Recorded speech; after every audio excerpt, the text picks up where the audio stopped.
Kopi O02.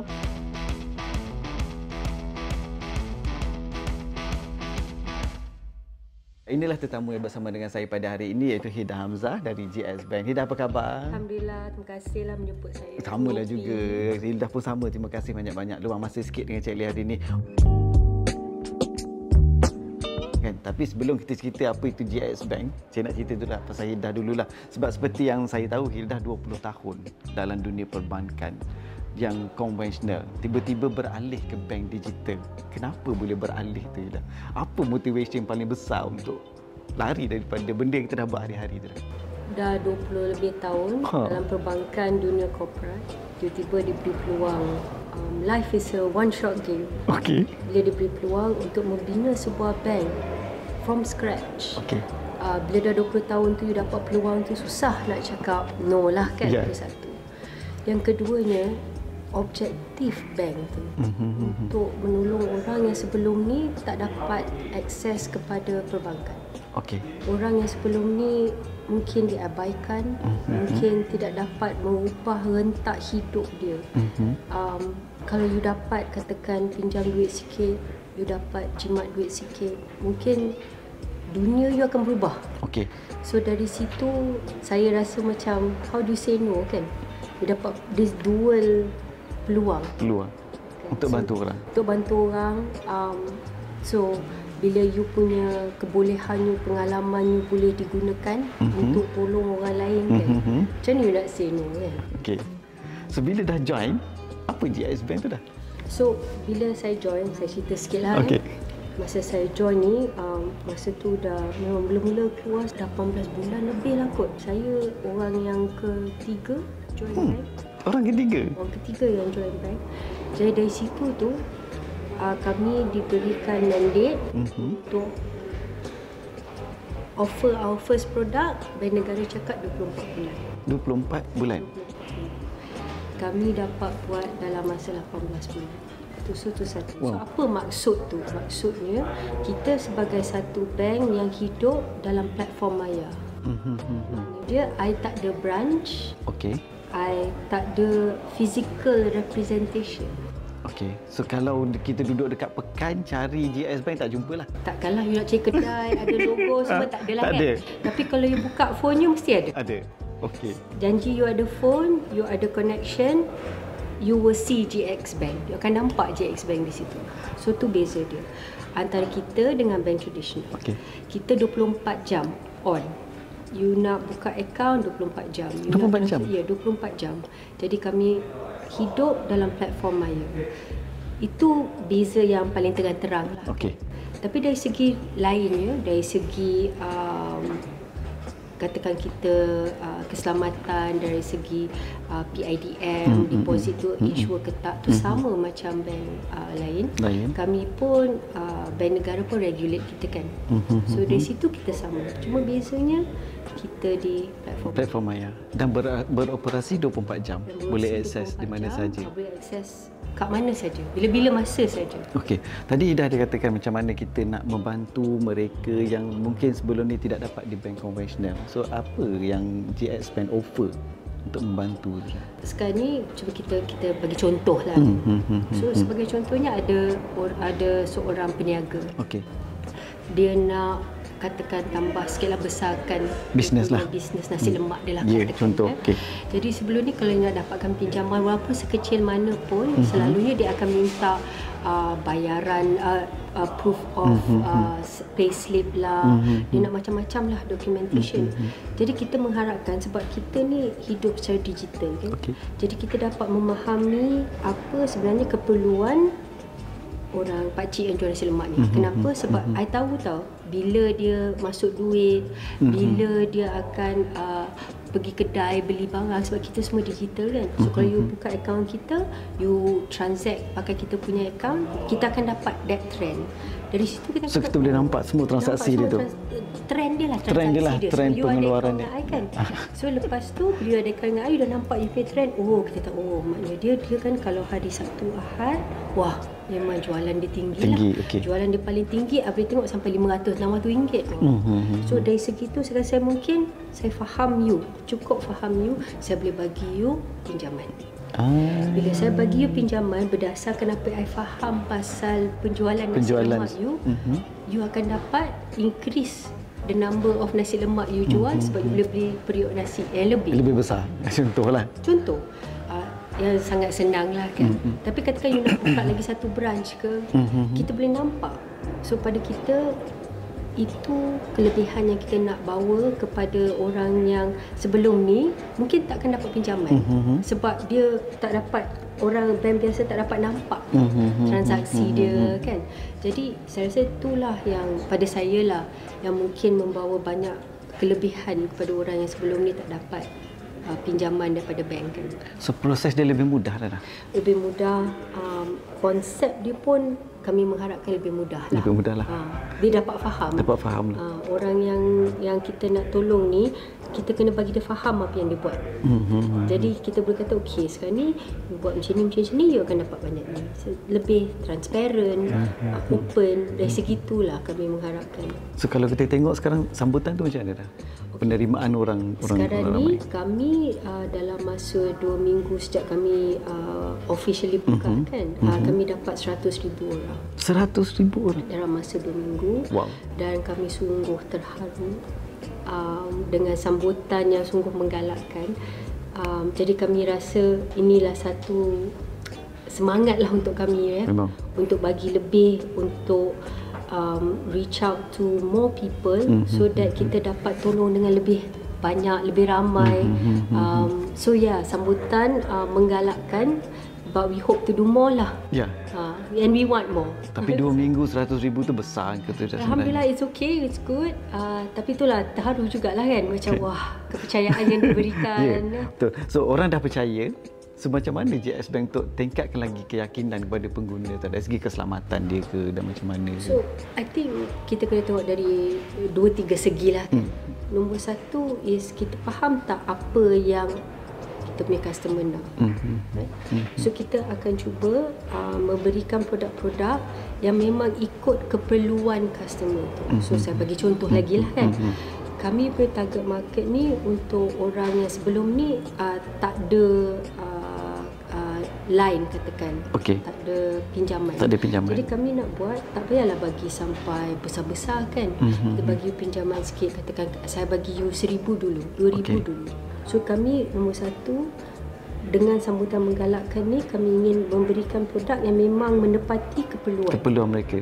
So sekecil amount yang dia boleh buat pinjaman tu berapa dah?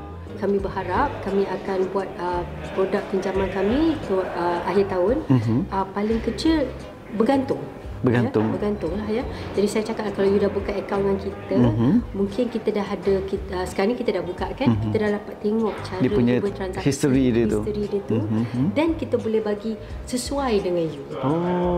So kesesuaian berdasarkan dia punya transaksi dan sebagainya, cara hidup dia tu. Cara hidup you. Sebab kita tak boleh bagi you pinjam sampai you tak boleh bayar balik. Itu yang takutnya. Itu yang takut kan. Jadi macam mana kita nak tahu?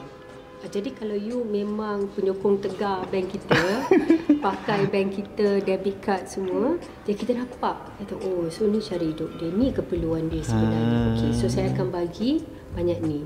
Jadi kalau kita bagi pinjaman ni, tengok macam mana dia buat dengan pinjaman tu. Jadi makin lama dia akan ada berkembang lah. Kita boleh bagi lebih bergantung, right? Jadi tak naklah cakap paling kecil 500 ke apa, tak boleh cakap macam tu kan. Kena ikut keperluan masing-masing lah. So pendek kata, kalau contoh saya berniaga, saya tak perlu risau lah untuk buat pinjaman as long as berniaga saya tu betul. InsyaAllah kalau penjaga tu betul, jujur, ikhlas dan duit tu memang we become your primary account lah kan. Jadi semua duit tu masuk sana, kita nak so kita dapat nampak ni dia punya trend dia. Jadi insyaAllah kat situ kita akan build your track record lah. Nak beralih sepenuhnya ke digital only tu dah. Itu maksudnya macam mana? Nak bawa orang untuk beralih. Challenge dia tu macam mana challenge dia? Sekarang kalau conventional bank pergi bank kan, nak buka hari Sabtu pergi bawa buku account. So sekarang kita digital only. Transition behavior orang tu ke arah itu. Contrary to popular belief, change kompetitif lah. Sebenarnya kalau kita tengoklah kan, dulu sebelum pandemik kan, macam memang betul lah cakap kan, semua macam very analog lah. Betul. Tapi I rasa sejak pandemik ni, unfortunately lah kan, memang transaksi dari segi online sedang meningkat sejak pandemik. Jadi rakyat Malaysia sebenarnya dah biasa dengan online ni. So tu satu kan. Tapi cuma soalan dia tu, kalau saya boleh kupas sikit lah kan, soalan dia tu is, you rasa yang you akan continuously use it ke tak? Tu beza dia. So makna dia, kalau sekarang ni you bank secara 100% satu bank, you masuk duit dekat sini, you pinjam dekat sini, you buat semua dekat sini, dekat satu bank lah. Sebab sekarang ni kalau kita tengok, kebanyakannya bayaran saja yang online. Betul. Jadi cuba kalau you hidup tu di platform maya semua, jadi di situ mungkin akan ada kelebihan sebuah digital bank lah, sebab dia akan bagi you semua kan? Dia akan bagi you semua. So mungkin tu lebih sikit lah daripada yang kita tengok dalam 2-3 tahun lepas kan. Tapi saya rasa penerimaan digital tu Malaysia dah lepas lah. Dah so advanced dah sekarang kan. Kita tengok orang-orang yang dah berumur-umur macam saya pun dah ke arah digital juga kan. Dah. So sasaran 2024, GS Bank punya sasaran tahun 2024 ni. Sasaran kita, kalau tengok pada sambutan 2 minggu 100,000 tu besar. So sasaran ni besar juga ke macam mana? So kalau sekarang ni 100,000 untuk saving saja. Saving saja 1,000. So sekarang ni kita akan bawa kita punya debit card dalam masa terdekat Lepas tu kita punya debit card memanglah 1% cashback, and then kita ada Grab reward. Jadi kita banyak promotion sekali dengan debit card. Lepas tu kita akan ada produk pinjaman kita kan. Jadi di situ kita akan nampak, kita mengharapkanlah yang kita punya customer base tu akan increase. Sebab produk kita tu memang menepati keperluan customer. Debit card tu, kalau conventional bank dia bagi kita physical card tu, kita pegang lah, pergi ambil duit dekat ATM machine. So sekarang ni dengan GS Bank ada card tu, ada juga. Kita orang Malaysia suka pegang-pegang kan. Jadinya so dekat app kita, kita akan ada virtual card. Jadi you buka lah. Kalau sekarang ni kita tengah testing, kalau yang dapat tu dapat, dia akan keluar, dia kata order card. So the moment you activate dekat app you boleh pakai online dah, virtual dah on. Tapi kalau you nak juga physical card, you tekan, nanti dia akan hantar ke rumah. So memang ada, boleh pergi ATM dan withdraw duit, semua boleh. Semua boleh? Semua boleh. Cuma physical building GS Bank je tak ada?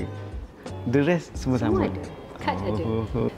Tapi saya rasa yang paling penting di sini adalah, as I said lah kan, kita kena boleh jawab soalan customer. Apa yang dia nak sebenarnya? Apa yang kita boleh solve untuk dia? Sebagai orang yang kita kira bersama-sama dengan GS Bank ni, boleh dah ceritakan sikit di sebalik tabir GS Bank tu?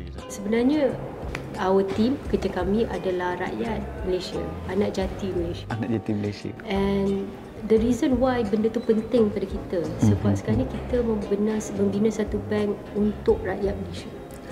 Untuk memenuhi keperluan rakyat Malaysia. Jadi kalau sebab kita 99% orang Malaysia. 99% orang Malaysia. Dan di situ kita tahu perit dia, sakit dia, kesusahan dia. Jadi bila kita bina tu produk kita, even kalau you buka app tu, cara dia bergerak daripada skrin ke skrin tu dibina oleh orang Malaysia. Sebab kita tahu otak orang Malaysia ni macam mana, perasaan orang Malaysia ni macam mana. Jadi di situ, di sebalik tabir tu, banyak kita berfikir dan duduk dan kata, kalau I nak macam mana. So produk kita lah itu. So produk kita untuk kita. Jadi susahlah nak kata macam, oh ni, this doesn't work, tu tak work. Tak. Rakyat kita buat, kita orang Malaysia buat untuk orang Malaysia. Jadi senang, tu nombor satu. Keduanya is that di sebalik tabir ni sebenarnya kita punya timbunan teknologi kita, our platform. Sebab kita punya ayah ngamak kan, keturunan teknologi kan. Jadi kita bawa teknologi tu. Teknologi tu dalam kita punya DNA. Jadi kita bayangkan dah ada mak bapak yang DNA dia cukup kuat dalam segi teknologi. Kita bawa kefahaman dari segi kebankan. Semua ni orang Malaysia dan kita bagi balik kepada orang Malaysia. Jadi di sebalik tabir itu, itulah saya rasa mungkin orang tak nampak Ya, lah. memang tak nampak. Orang takkan nampak kan. Tapi sebenarnya hari-hari kita fikir benda tu. Hari-hari you rasa macam mana ni. Untuk tambah baik lagi dan lagi. Tambah baik lagi kan. Tu sebab saya cakap awal-awal tu kan, terharu, betul terharu dengan kepercayaan yang diberikan. Sebab close to our heart as Malaysians kan. So saya rasa itulah yang sebenarnya di sebalik tabir. Di sebalik tabir. GX Bank tu yang tak nampak. Ya. So dari Malaysia untuk Malaysia sebenarnya. Okey, terima kasih kepada Hilda pada hari ini luangkan masa untuk ngopi bersama Cik Lee. Ngopi bukan sekadar ngopi kosong, tapi ngopi kita untuk kita sharing info, ilmu dan manfaat bersama. Semoga semua yang menonton pada hari ini dapat sedikit informasi daripadanya. Sampai kita jumpa lagi. Assalamualaikum. Dah, lepas ni pergi makan mana? Itulah, kita turun bawah lah. Turun bawah kan. Tak, masalahnya sekarang pukul 4.30 jalan dah jam dah.